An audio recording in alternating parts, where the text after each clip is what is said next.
A quick update on the story we did last night about the alleged murder of a young South African woman, Paige Bell, in the Bahamas on board a yacht.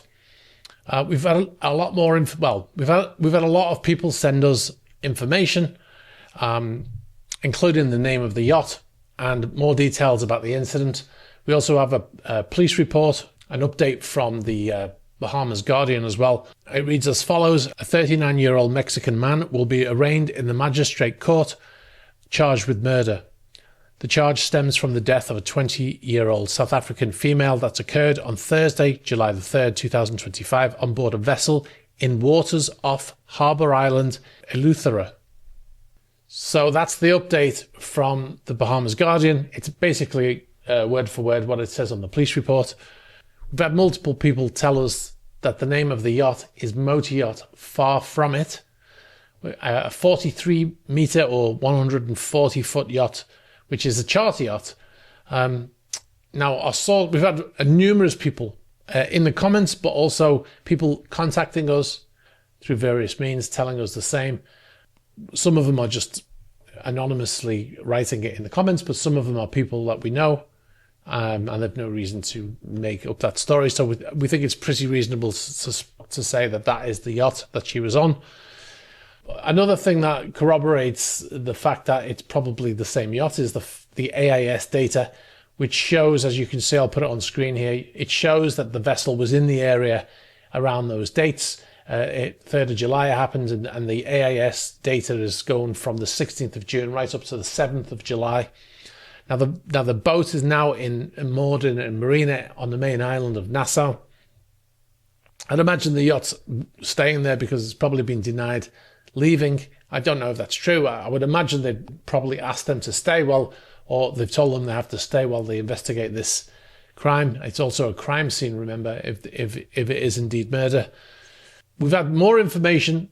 This is information that we cannot corroborate at this time, but it says that the young woman, Paige, she recently joined that yacht, so she was a crew member, but we're not sure if it was a temporary or a permanent contract.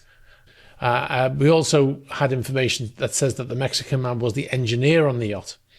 Now, it says that he took an interest in her, and then she made a sexual harassment claim against him, and he got a warning prior to the 3rd of July when she was killed. Now, like I said, we cannot corroborate that, but that's what we've been told. Now, if that is true, then that is not good.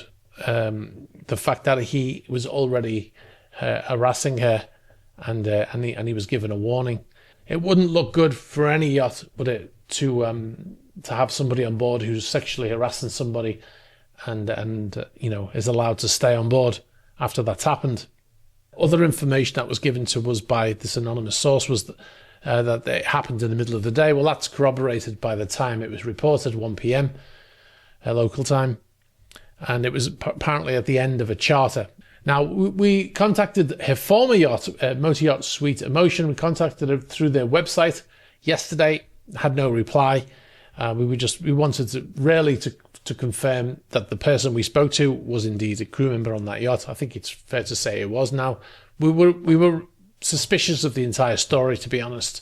The website Dockwalk, which is a website that talks a lot about the yachting industry, I believe it's owned by Boat International. They're advocating for bi-yearly background checks for all crew on yachts. I think that's a good idea. I don't see anything wrong with that. If people have a criminal background, it should be known, because they're certainly not going to offer that up, voluntarily.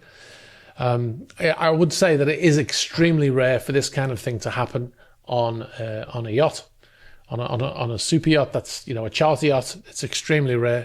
What I would say is, I don't normally offer opinions about anything here, but what I would say is that this idea that they have to have a GoFundMe page for the parents of this murdered woman to go to the Bahamas and to deal with it and to pick up her body and repatriate it. I don't think that should ever have to happen. I think the yacht should pick up that tab, because she was in the care of that yacht, right? She was working on board, and they have a certain care to provide for her, and she was murdered on board, allegedly. And if that's the case, they should be paying for her parents to travel to the Bahamas and to stay in the Bahamas while they deal with this stuff. They should not have to think about money at this moment in time. So I think it's great that the people who were the former crewmates of hers on Sweet Emotion, the yacht Sweet Emotion, have started a GoFundMe page, and it's at $42,000 now, and I think that's great. But I'm just saying that I don't think it should be necessary. I think the yacht should pick that up, because whoever owns that yacht is a very, very wealthy person, and these people should not have to pay for themselves to go and collect the body of their dead daughter. Now, like I said, the yacht will almost certainly pay for the repatriation of her body, but like I said, this should not be something that they need to raise money for. That should be done by the yacht. So hopefully the yacht will do that. Now, we tried to contact this yacht, and it's very difficult to get in touch with the yacht directly. So we're still trying to get in touch with them as we make this video. We just wanted to bring you the information that we have. Hi, thanks very much for watching this video. If you want to see the full news videos, click on the link over here. And if you'd like to find the channels, you can find the links below here. Thanks for watching. Don't forget to subscribe.